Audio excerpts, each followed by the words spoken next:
Hello guys, അസ്സലാമു അലൈക്കും. നിങ്ങൾക്കെല്ലാവർക്കും സുഖമല്ലേ? ഞാനിവിടെ സുഖമായിട്ടിരിക്കണം. നല്ല മഴ ഒക്കെ പെയ്ത് എല്ലാവരും തണുത്ത് നല്ല സുഖസുന്ദരമായിട്ട് ഇരിക്കുമെന്ന് വിചാരിക്കണേ. പിന്നെ ഇന്ന് ഞാനിവിടെ ഉണ്ടാക്കാൻ പോണത് ഒരു കോളിഫ്ലവർ 65 ആണ്. അപ്പോൾ അതിന് വേണ്ടി ഒരു കോളിഫ്ലവർ എടുത്തത് മുഴുവനൊന്നും എടുത്തിട്ടില്ല. ഇതിൽ നിന്ന് ഒരു പകുതി എടുത്ത് കഷ്ണങ്ങളാക്കി, ചെറിയ ചെറിയ കഷ്ണങ്ങളാക്കി അങ്ങനെ എടുത്ത്. അപ്പോൾ നിങ്ങൾ കുറച്ച് മതിയായതുകൊണ്ട് ആണ് കുറച്ചെടുത്തത്.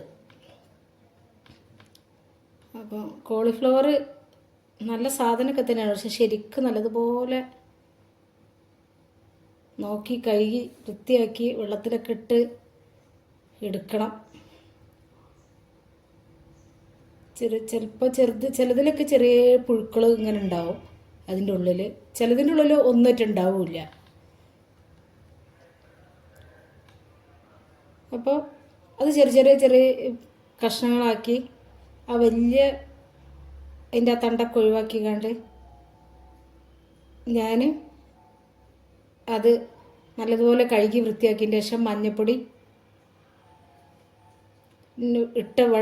വെള്ളത്തിലിട്ട് വെച്ച് ഒരു അരമണിക്കൂറോളം. പിന്നെ നമ്മളിതൊന്ന് ചൂടാക്കിയും കൂടി എടുക്കും. അപ്പോൾ പിന്നെ അതിലെന്തെങ്കിലുമൊക്കെ ഉണ്ടെങ്കിൽ അത് പോകും. അപ്പോൾ ഞാനിത് കഴുകി വൃത്തിയാക്കിയതിന് ശേഷം പിന്നെ മഞ്ഞൾപ്പൊടിയിലിട്ട് ഒന്നും കൂടി ഇളക്കി വെച്ചതാണ്. അത് കഴിഞ്ഞതിന് ശേഷം പിന്നെ ഞാൻ കുറച്ച് വെള്ളം അടുപ്പത്ത് വെച്ച് അതിലേക്ക് കുറച്ച് ഉപ്പിട്ട് കൊടുത്തിട്ട്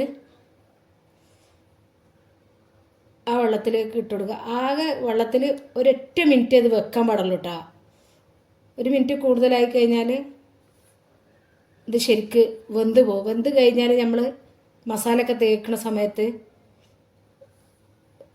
അതിന്മേൽ കൂടുതൽ പിടിച്ചിട്ടില്ല. അപ്പോൾ ഒന്ന് ചൂടാവണം മസാല പിടിക്കണമെങ്കിൽ. പക്ഷെ അത് കൂടുതൽ വെന്ത് കഴിഞ്ഞാൽ മസാല അതിന്മേന്ന് ഒഴുകിപ്പോരും.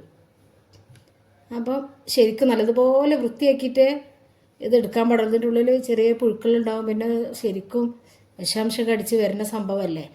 മഞ്ഞൾപ്പൊടിയിൽ കൂടുതൽ സമയം വെക്കണം എന്നുണ്ടെങ്കിൽ കൂടുതൽ വെക്കുക. തിളപ്പിക്കുക, ഒന്ന് ചൂടുവെള്ളത്തിലിട്ട് തിളച്ച വെള്ളത്തിൽ കിട്ടുകയാണ് കണ്ട് ഒരൊറ്റ മിനിറ്റ് ഒന്ന് അതിൽ കിടന്നതിൻ്റെ ശേഷം ഇങ്ങോട്ട് എടുത്താൽ നമുക്ക് ഇതില്ല. പിന്നെ ഞാൻ അതിന് വേണ്ടിയിട്ടുള്ള മസാലയാണ് എടുക്കുന്നത്. അതിലേക്ക് ഒരു 1/4 ടീസ്പൂണ് മഞ്ഞൾപ്പൊടി, പിന്നെ അതേപോലെ 1 ടീസ്പൂണോളം മുളക് പൊടി. ഒക്കെ ഇനിയിപ്പോൾ ഓരോരുത്തരുടെ ആവശ്യത്തിനനുസരിച്ച് ഇട്ട് കൊടുക്കട്ടെ. കൂട്ടിയും കുറച്ചും കൊടുക്കുക. പിന്നെ ഗരം മസാലയുടെ പൊടി, പിന്നെ 1 ടീസ്പൂണോളം ഇതാണ് പെരുംജീരകം, വലിയ ജീരകം പൊടിച്ചത്, അധികം വറുത്ത് പൊടിച്ചതാണ്. പിന്നെ അതിലേക്ക് കുറച്ച് കളറ്, ഇത് ഓപ്ഷണലാണ്. ഇത് ഞാനൊരു വീഡിയോക്ക് ഒരു ഭംഗിക്ക് വേണ്ടിയിട്ടാണ് കളർ എടുത്തിട്ടുള്ളത്. പിന്നെ 1 ടീസ്പൂണോളം ഇഞ്ചിയും വെളുത്തുള്ളിയും ചതച്ചത്, പിന്നെ അതേപോലെ 1 ടീസ്പൂണ് കടലമാവ് ഇത്, പിന്നെ 1 ടീസ്പൂണ് കോൺഫ്ലവർ. പക്ഷെ രണ്ടും കോൺഫ്ലവറും മൈദയും അല്ല, കോൺഫ്ലവറും കടലമാവും ഈക്വലായിരിക്കണം. പിന്നെ എടുക്കുമ്പോൾ അതല്ലാതെ പിന്നെ ഇത് പൊടി രണ്ടും ആയാൽ ഇനി ഒരിത്തിരി കൂടുതൽ വേണമെന്നുണ്ടെങ്കിൽ കടലമാവിനേക്കാളും കുറച്ചുകൂടി ഒന്ന് കൂടുതലായിട്ട് ക്വാണ്ടിറ്റിയൊക്കെ കൂട്ടി കൊടുക്കണമെന്നുണ്ടെങ്കിൽ പിന്നെ കോൺഫ്ലവറാണ് നല്ലത്. അപ്പോൾ അത് കൂട്ടി കൊടുത്ത് പിന്നെ പാകത്തിന് ഉപ്പിട്ടിട്ട് കുഴച്ചെടുക്കുക. നല്ല ശക്തിയോട് കൂടിയിട്ട് കുഴക്കരുത്. നമ്മൾ 1 മിനിറ്റ് അത് വേവിച്ചെടുത്താണല്ലോ, ഒന്ന് വെച്ച് വെള്ളത്തിലെടുത്ത്. അപ്പോൾ അത് പൊട്ടിപ്പോവും. അപ്പോൾ നല്ലതുപോലെ ശരിക്ക് ഇത് ഇപ്പം ഞാൻ ഈ അളവിനുള്ളതാണ്, ഞാനിപ്പോൾ ഈ എടുത്ത അളവിനുള്ളതാണ് ഞാൻ പറഞ്ഞത്. അപ്പം നിങ്ങൾക്കുള്ള എടുക്കണ എത്ര വെച്ചാൽ ഈ ചേരുവകളൊക്കെ കൂട്ടി കൊടുക്കുക. പിന്നെ ഒരു ചിലപ്പോൾ കൂടുതൽ എരിവ് വേണ്ടവരുണ്ടാവും, ചിലപ്പോൾ കുറച്ച് എരിവ് മതി വേണ്ടവരുണ്ടാവും. അപ്പോൾ അതിനനുസരിച്ചൊക്കെ ചെയ്ത് കൊടുക്കുക.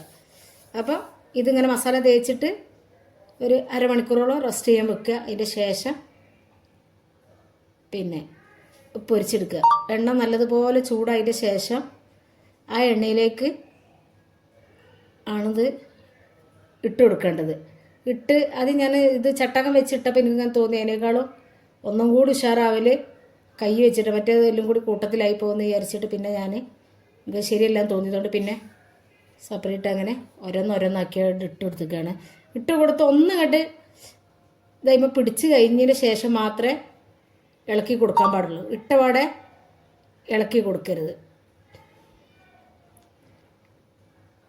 സംഭവം നല്ല ടേസ്റ്റാണ് തിന്നാനത്. നമ്മൾക്ക് ഫ്രീ ആയിട്ടും തിന്നാം. ഇനി നെയ്ച്ചോറിൻ്റെ ബിരിയാണിൻ്റെ കൂട്ടത്തിലൊക്കെ സൈഡായിട്ട് അത് ഒഴിക്കുക. പിന്നെ അങ്ങനെയും അതാണ് ചെയ്തെടുക്കുക. അപ്പോൾ നല്ല ടേസ്റ്റി ആയിട്ടുള്ളൊരു സംഭവമാണിത്. അപ്പോൾ എല്ലാവരും നമ്മൾ ചിക്കനൊക്കെ തിന്നണ അതേ ടേസ്റ്റ് തന്നെ നമുക്ക് തിന്നും ചെയ്യാം. അപ്പോൾ നിങ്ങളും ഇതുപോലൊക്കെ ഒന്ന് ഉണ്ടാക്കി വെക്കുക. നിങ്ങൾക്ക് ഇഷ്ടപ്പെട്ടാൽ ഈ വീഡിയോ കണ്ടുകൊണ്ട് വെക്കുമ്പോൾ തന്നെ ഒരു ലൈക്ക് ഒന്ന് സപ്പോർട്ട് ചെയ്യുക. പിന്നെ ഈ വീഡിയോ നിങ്ങൾക്ക് ഇഷ്ടപ്പെടുകയാണെങ്കിൽ നിങ്ങൾ ഉണ്ടായിരുന്നുണ്ടെങ്കിൽ നിങ്ങളെ ഫ്രണ്ട്സിനും ഫാമിലിക്കൊക്കെ ഒന്ന് ഷെയർ ചെയ്ത് കൊടുക്കുക. സബ്സ്ക്രൈബ് ചെയ്യാതെ ആരെങ്കിലും കാണുന്നുണ്ടെങ്കിൽ പ്ലീസ് ഒന്ന് സബ്സ്ക്രൈബ് ചെയ്തും കൂടി സപ്പോർട്ട് ചെയ്യണേ. അപ്പോൾ സംഭവം ഞങ്ങളത് വെറുതെ തിന്നാൻ വേണ്ടിയിട്ട് ഉണ്ടാക്കിയതാണ് കേട്ടോ.